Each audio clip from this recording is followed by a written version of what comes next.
ಆರಾಧ್ಯ ದೇವನಾದಂಥ ಪಾಂಡುರಂಗನ ಸ್ಮರಣೆ ಮಾಡಿಕೊಂಡು ಆಯಿ ರಕಮಾಬಾಯಿಗೆ ನಮಸ್ಕಾರ ಸಲ್ಲಿಸಿ ಗುರುಗಳಾದ ವಾಸ್ಕರ್ ಮತ್ತು ಸುರ್ಕರ್ ಗುರುಗಳಿಗೆ ನಮಸ್ಕಾರ ಸಲ್ಲಿಸಿ ಮಾರುತರಾಯಿಗೆ ನಮಸ್ಕಾರ ಸಲ್ಲಿಸಿ ವಜ್ರವಾಡ ಗ್ರಾಮದಲ್ಲಿ ಕೂಡಿದಂತ ಸಂತರಿಗೆ, ಶರಣರಿಗೆ, ಗುರು ಹಿರಿಯರಿಗೆ, ತಾಯಂದಿರಿಗೆ, ಮುದ್ದು ಮಕ್ಕಳಿಗೆ, ಸಂಗೀತ ಬಳಗದವರಿಗೆ ಸರ್ವರಿಗೆ ನಮಸ್ಕಾರ ಸಲ್ಲಿಸಿ ಸಾಯಂಕಾಲ ಕೀರ್ತನ ಪ್ರಾರಂಭ. ಇವತ್ತು ಮಹಾನ್ ಪರ್ವಕಾಳ ಏಕಾದಶಿ ಅದ. ಎಲ್ಲ ವ್ರತ ಒಳಗ ಶ್ರೇಷ್ಠವಾದ ವ್ರತ ಏಕಾದಶಿ ವ್ರತ.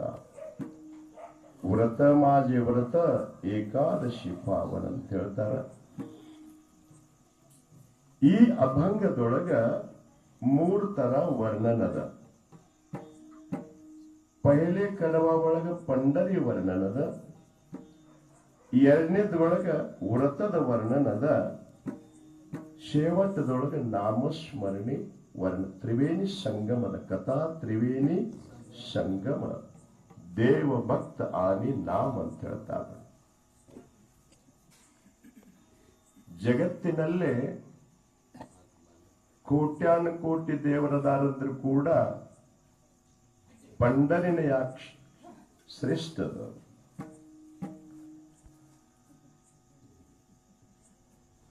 काशियाच्या 5, द्वारकेच्या 3, पंढरीशी जाण एक यात्रा ಅಂತ ಹೇಳ್ತಾರೆ. ನಾ ಹಿಂಗ ನಮ್ಮೂರೊಳಗ ಒಬ್ಬರು ಜಗಳ ತೆಗೆದ್ರು. ಏನ್ರಿ ಸಂತರ ನೀವು ಹೆಂಗ ಹೋಗ್ತೀರಿ, ನಿಮ್ಮ ಪಂಡರಿನೇ ಶ್ರೇಷ್ಠ ಮಾಡ್ತೀರಂದ್ರು. ಕಾಶಿಗೆ 5 ಸಲ ಹೋಗುದು ಅಷ್ಟ ಅದ, ದ್ವಾರಕಾಕ್ 3 ಸಲ ಹೋಗುದನು ಅಷ್ಟ ಅದ. ಪಂಡರಿ ಅಂದ್ರ ಬಹಳ ಪವಿತ್ರತೆ ಅದ. पंढरी पंढरी मनता पापाची बोहरी. नुसता पंढरी अंದ್ರ ಪಾಪ ಎಲ್ಲ ಹೋಗ್ತದ. ಸಕಲ ಈ ಪಾಪೆ ಗೆಲೆ ದಿಗಾಂತರಿ ವೈಕುಂಠ ಪಂಡರಿ ದೇಕಲ್ಯ. ಸಾಮಾನ್ಯವಾದ ಪಂಡರಿ ಅಲ್ಲ. ನಾವೆಲ್ಲರೂ ಮಹಾನ್ ಪಂಡರಿ ಪಾಂಡುರಂಗನ ಭಕ್ತರದೀವು. ತುಕಾರಾಮ ಹೇಳ್ತಾರೆ, ಇದೇ ತಟ್ಟಿ ಹೇಳನೇನು, पंढरीची वारी आहे माझ्या घरी अनेक न करी ತೀರ್ಥವ್ರತ. ನಮ್ಮಲ್ಲಿ ಪಂಡರಿ ವಾರಿ ಅದ. ನಮ್ಮ ಆರಾಧ್ಯ ದೇವ ಪಾಂಡುರಂಗದಾನ. ಅವನ ನೇಮವನ್ನು ಸರಿಯಾಗಿ ಚಾಚು ತಪ್ಪದೆ ಮಾಡಬೇಕು. ನಾ ಮಾಡಬೇಕಾದ ಕಾರ್ಯ ಪಂಡರಿ ವಾರಿ ಮಾಡೋದು, ಏಕಾದಶಿ ವ್ರತ ಮಾಡೋದು. ಇದನ್ನು ಬಿಟ್ಟು ಬೇರೆ ಏನೂ ಇಲ್ಲ. ಯಾಹೂನಿ ಅನಿಕ ನಾಹಿ ಪೈ ಸಾಧನ ವಹಾ ತಸಿ ಅನ್ನ ಬಿಟ್ಟು ಪಾಚಿ. ತುಕಾರಾಮ ಹೇಳ್ತಾರೆ, ಈ ಸಾಧನ ಹೊರತ ಮತ್ತೊಂದು ಸಾಧನ ಮಾಡುವಂತೆ ಇಲ್ಲ. ಆನಿ ಮಾಡಿ ಹೇಳ್ಯಾರ, ಹಂಗ ಅಲ್ಲ. ನಾವು ಏನೇನೇನೇನು ಮಾಡ್ಕೊತ ಹೋಗ್ತೀವಿ, ಹಾಗಲ್ಲ. ಈಗಾಗಲೇ ಅಶೋಕ್ ಮಹಾರಾಜರು ಪ್ರವಚನ ಬಹಳ ಸುಂದರವಾಗಿ ಹೇಳ್ಯಾರ. ನಾಮಸ್ಮರಣೆ ಮಹಿಮೆಯನ್ನ ಸ್ವಲ್ಪ ಕಮ್ಮಿ ಮಾಡ್ರಿ, ಆವಾಜ್ ಆಗ್ತೈತಿ ಸ್ವಲ್ಪ. ಈ ಕಲಿಯುಗದೊಳಗ ಯಜ್ಞ, ಯಾಗ, ಜಪ, ತಪ, ಅನುಷ್ಠಾನ ಯಾವೂ ಸಾಧ್ಯ ಇಲ್ಲ.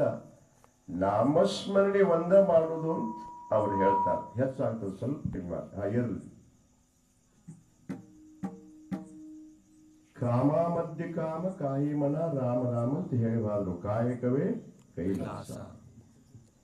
ಕೈ ಕೆಲಸ ಮಾಡ್ತದ, ಬಾಯಿ ನಾಮಸ್ಮರಣೆ ಮಾಡ್ರಂತೇಳಿ ಅಶೋಕ್ ಮಹಾರಾಜ ಬಹಳ ಸುಂದರವಾಗಿ ಹೇಳ್ಯಾರ. ಅವರೆಲ್ಲ ಕೋಟಿ ಗಂಟೆ ಹೇಳ್ಯಾರ. ಲೆಕ್ಕ ಮಾಡುದು ಬೇಡ, ಲೆಕ್ಕಂತೂ ಆಗುವುದಿಲ್ಲ. ಅದು 8-9 ಕೋಟಿ ಗಂಟೆ ಹೇಳುವಾದ್ರು ಖರೆ, ಅದು ಸುಳ್ಳೇನಲ್ಲದು. ಅವ್ರು ಹೇಳ್ತಾರ, ನಿಮ್ಮ ಮುಖ್ಯವಾದ ಕೆಲಸ ಇದ್ದಾಗ ಅಷ್ಟ 5 ನಿಮಿಷ ಮಾತಾಡ್ರಿ, ಮತ್ತ ರಾಮ ರಾಮ ರಾಮ ರಾಮ ಅಂದ್ರಿ ಅಂತ ಹೇಳಿದ್ರು. ಖರೆ ಅದ, ಸುಳ್ಳಲ್ಲ. ಬಹಳ ಶ್ರೇಷ್ಠಮೇ ಅದ. ಕಲಿಯುಗದಳು ಹರಿನಾಮವನಿ ನೆದರೆ ಕುಲಕೋಟಿಗಳು ಉದ್ಧರಿಸು. 1 ಕೋಟಿ ಅಲ್ಲ, ಎಲ್ಲಾ ಕೋಟಿ ಎಲ್ಲ ಉದ್ಧಾರ ಆಗ್ತದ. ಅಷ್ಟ ಮಹತ್ವ ನಾಮಸ್ಮರಣೆ ಅಲ್ಲದ. ನಾಮಸ್ಮರಣೆ ಮಹಿಮೆ ಎಷ್ಟು ಕೊಂಡಾಡಿದ್ರು ಕಡಿಮೆನದ. ನಮ್ಮ ಸಾಧನೆ ಏನಪ್ಪಾ ಅಂದ್ರ ನಾಮಸ್ಮರಣೆ ಒಂದ ಸಾಧನದ, ಮತ್ತೊಂದು ಸಾಧನ ಸಾಧ್ಯ ಇಲ್ಲ. 100 ವರ್ಷ ಇರಬೇಕಂತ ಒಂದು ಕಟ್ಟಪ್ಪಣೆ ಅದ, ಅಲ್ಲಿವರೆಗೆ ಇರ್ತೀವಿ ಅನ್ನೋದು ಗ್ಯಾರಂಟಿ ಇಲ್ಲ. ಕೃತಾಯುಗದಲ್ಲಿ ಲಕ್ಷ ಗಂಟೆ ಆಯುಷ್ಯತ್ತು ಅವರು ಜಪ ತಪ ಎಲ್ಲ ಮಾಡ್ತಾ ಇದ್ರು. ಕೃತಾಯುಗದಲ್ಲಿ 1,00,000 ವರ್ಷ ಆಯುಷ್ಯದ 28 ಮಣದ ಮನುಷ್ಯರಲ್ಲ. ತ್ರೇತಾಯುಗದಲ್ಲಿ ಪರಮಾತ್ಮ ಏನು ಮಾಡಿದ, 1,00,000 ಒಳಗಿನ ಒಂದು ಪೂಜೆ ತೆಗೆದ 28 ಮಣದೊಳಗೆ ಅರ್ಧ ಭಾಗ ತೆಗೆದ.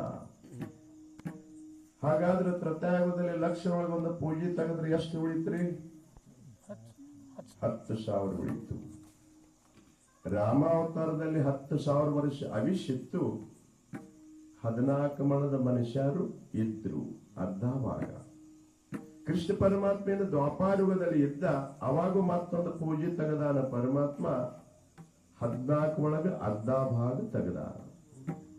7 ಮಣದ ಮನುಷ್ಯರು ಉಳಿದ್ರು, 10,000 ಒಂದು ಪೂಜೆ ತೆಗೆದ್ರ ಕೃಷ್ಣ ಪರಮಾತ್ಮನ ಅವತಾರದಲ್ಲಿ 1,000 ವರ್ಷ ಆಯುಷ್ಯಿತ್ತು. ಕಲಿಯುಗದೊಳಗು ಮತ್ತೊಂದು ಪೂಜೆ ತೆಗೆದಾನ, 7 ಮಣದ ಒಳಗೆ ಅರ್ಧ ಭಾಗ ತೆಗೆದಾನ. 3.5 ಮಣದ ಮನುಷ್ಯರು ನಮ್ಮ ಕೈಲಿ ನಾವು 3.5 ಮಣ ಅದೀವು. 1000ದಾಗ ಒಂದು ಪೂಜೆ ತೆಗೆದ್ರೆ ಎಷ್ಟು ಬರ್ತೀರಿ? 100 ವರ್ಷ ಉಳಿತು. ಅಷ್ಟು ಇರ್ತೀವಿ ಅನ್ನೋದು ಗ್ಯಾರಂಟಿ ಇಲ್ಲ. ನರದೇಹ ದುರ್ಲಭ ಜಾನ, 100 ವರ್ಷಾಚಿ ಗಣನ, ಯಾ ಮಧ್ಯ ದುಃಖ ಯಾತನ ತುಮಿ ಅಥವಾ ಮಧುಸೂದನಾರ ಅಂತ ಹೇಳ್ತಾರ. ಅಲ್ಪಾಯುಷ್ಯ ಮಾನವ ದೇಹ, ಇದಕ್ಕೆ ಅಲ್ಪಾಯುಷ್ಯದ.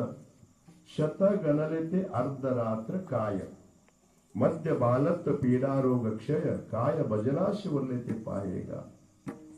ಯಾವಾಗ ಪರಮಾತ್ಮ ಒಯ್ತಾನ ಗೊತ್ತಿಲ್ಲ, ಅದ್ರೊಳಗಾಗಿ ನಮ್ಮ ಸಂತಿ ಮಾಡ್ಕೊಂಡು ಹೋಗ್ಬೇಕಾಗ್ಯದ. ಸುಮ್ಮನೆ